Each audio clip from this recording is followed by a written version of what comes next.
Chapter 534, Over the Mountain. It was today, amidst Lumien's contemplation of his next moves, that he seemed to snap out of a dreamlike trance.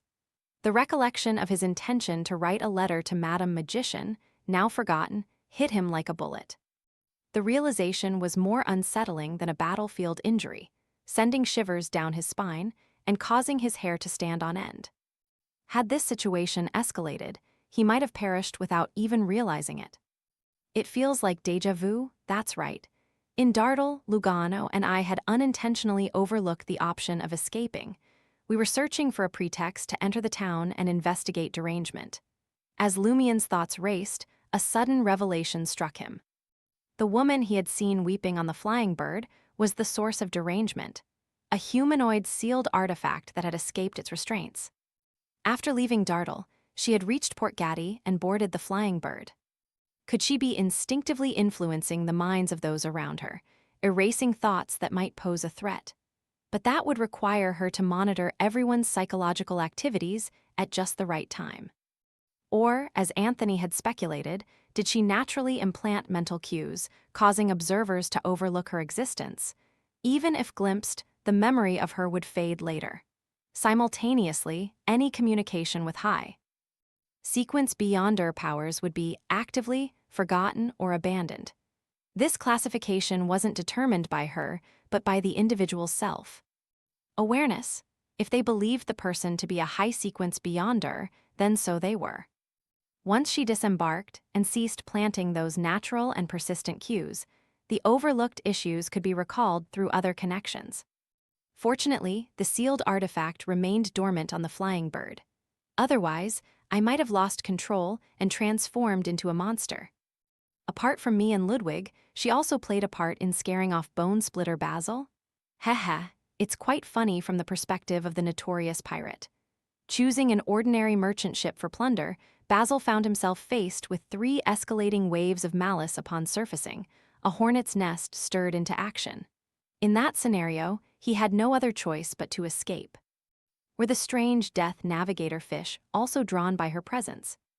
Initially, Lumien felt lingering fear, but soon a sense of joy washed over him. This revelation confirmed that his contribution to the calamities on the flying bird was minimal, just as Auror had suggested. Throughout the journey, only the demon warlock incident could be attributed to him. Lumien could accept such frequency. With determination, Lumien retrieved a post-it note and fountain pen, hastily scribbling a memo. Find a nearby motel and write to Madame Magician. Focus on the death mark and the humanoid sealed artifact. After folding the note and stowing it in his pocket, Lumien utilized Lugano's interactions with the dock's inhabitants to discreetly inquire about nearby motels. Lowering his voice, he addressed his left chest. Temabaros, you actually failed to notice such a dangerous sealed artifact nearby. Termabaros's majestic voice resonated. Why should I warn you? Lumien criticized, oh, you've learned the art of sophistry. He turned to Ludwig, who was nibbling on a long piece of bread. I wonder if this kid's lack of awareness stems from the Church of Knowledge's seal or a belief that there was no danger since the woman hadn't gone mad. I don't have to dwell on it for now. Averting his gaze, he waited for Lugano to gather directions before leading Ludwig toward the exit of the port district. Port Santa stood divided, its territories sliced into thirds. 1/3 bustled with the comings and goings of fishermen, surrounded by a vast open space. Nearby, 3 ice mills hummed with activity. The remaining 2/3, a realm reserved for merchant ships, witnessed a constant influx of passengers. Mechanical cranes labored tirelessly, lifting smelted steel, forged swords, and woven wool into the undercabin. Amidst the pungent scent of fish, Lumien maintained an outward calm. Sometimes, his gaze wandered to the distant mountain range. Other times, he scrutinized the billowing black smoke drifting from the southeast, carried downwind by the breeze. Tasking Lugano and Ludwig with selecting 2 candidates each, Lumien delegated the decision-making. Ultimately, they settled at an unassuming motel named Salo. In Highlander, Salo translated to sun. Although the Fainapotter Kingdom didn't subscribe to the eternal blazing sun faith, instead venerating Earth Mother, the prevalence of sunlight in their environment resulted in the frequent use of words like Salo and Sorrows, sunlight in various place names. Lumion removed his golden straw hat, shielding him from the October sun, and secured a suite from the motel's owner, a gray-haired, tall figure with prominent cheekbones and a thick beard. The cost: 1.5 gold risat per day, or 3 viral d'or. Official currencies in Fanapotter included risat, seta, and dagan. Legend had it that before the kingdoms split from the south-central regions, the Church of Earth Mother and the Church of the God of Knowledge and Wisdom jointly governed the land. Unlike the Lone Kingdom's unconventional gold pound system, Fanapotter's currency was designed by scholars from the Church of Knowledge. 1 risat equaled 10 setas, and 1 seta equaled 10 dagans, denominated as 5 dagans, whole dagan, half dagan, and a quarter dagan. Currently, 1 risat was roughly 2 viral d'or, making 12 risat equivalent to approximately 1 gold pound. Having exchanged for 1,000 risat, Lumion held a variety of setas and dagans in his possession. After settling the bill and ascending to his quarters, Lumion's attention was drawn to a young girl with long brown hair and freckles entering the establishment. She greeted the proprietor using the Highlander term for grandfather. The owner, his cheekbones tinged by the sun, warmly embraced the girl, their right cheeks meeting as he responded with a smile and a single word. Unfamiliar to Lumion. Puzzled, he turned to Lugano, seeking an explanation with his eyes. All Delva said, "It's so good to see you, my little cabbage." Little cabbage, Lumion echoed, taken aback by the term. Lugano, with his pronounced eyebrows, large eyes, and sharp features, inquired with confusion, "Don't you know that there are many descendants of Darij here?" Positioned on the second-floor staircase, he gestured towards the wall outside. The distant mountain range is the Piris mountain range. You Darij folks prefer calling it the Darij mountain range.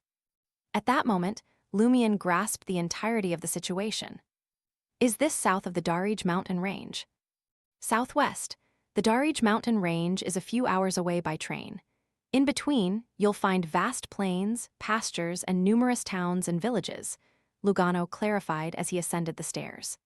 As you might know, every autumn, shepherds from Darij and nearby areas migrate to the southern plains for grazing. Some settle down, while others seek opportunities in the larger surrounding cities, including Port Santa. If you head northeast, Highlander might not be necessary. Many people there are familiar with Intision. I have a cousin who was a widow initially. Later, she met a local while shepherding and married him. She gave up grazing and helped the herdsmen develop businesses related to sheep, cheese, wool, and more. Eventually, they saved enough to start a vineyard. Her husband values her opinions. This might be an example of Fanapotter men. Unfortunately, I'm not a woman. Otherwise, I might have converted to Earth Mother. Listening to Lugano's insights, Lumion recalled a piece of information Auror had once shared.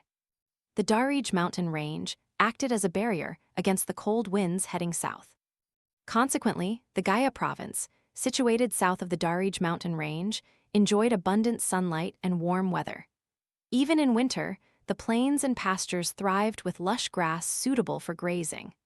Lumion sensed that this knowledge had become dynamic, forming a network that allowed him to comprehend the geographical and weather characteristics of Port Santa and its northeastern region. Abruptly, another thought crossed his mind. Could it be that most of the Beyonders captured by shepherds like Pier, who believed in inevitability, hailed from this area? Given the presence of a thriving port and a mountain range rich in mineral deposits, it makes sense that there would be more Beyonders here. If that were the case, perhaps my hunter, provoker, and even pyromaniac Beyonder characteristics might have originated from this region. I'm here now. Why do I smell the scent of inevitability? Lumion responded casually to Lugano's information. How many children did your cousin have? 3, Lugano replied.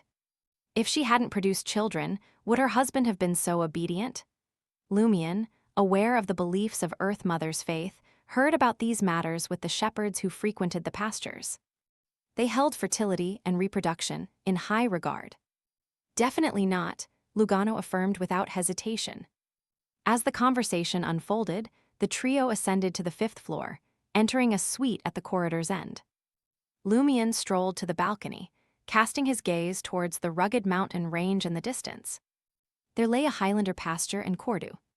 After nearly 15 minutes of silent contemplation, Lumion returned to his room and began composing letters to Madame Magician and Franca. His intention was to inform Franca of the humanoid sealed artifact, urging her to alert the official Beyonders of the Phaenopotter Kingdom through 7.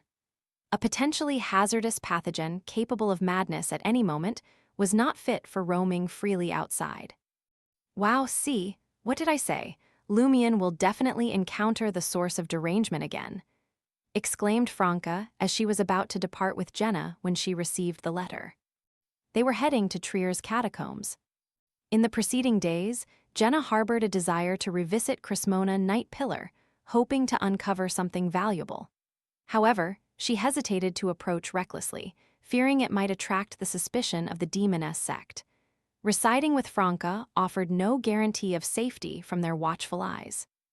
Thanks to Anthony's introduction, she finally secured a mission at a mysticism gathering, providing a valid pretext.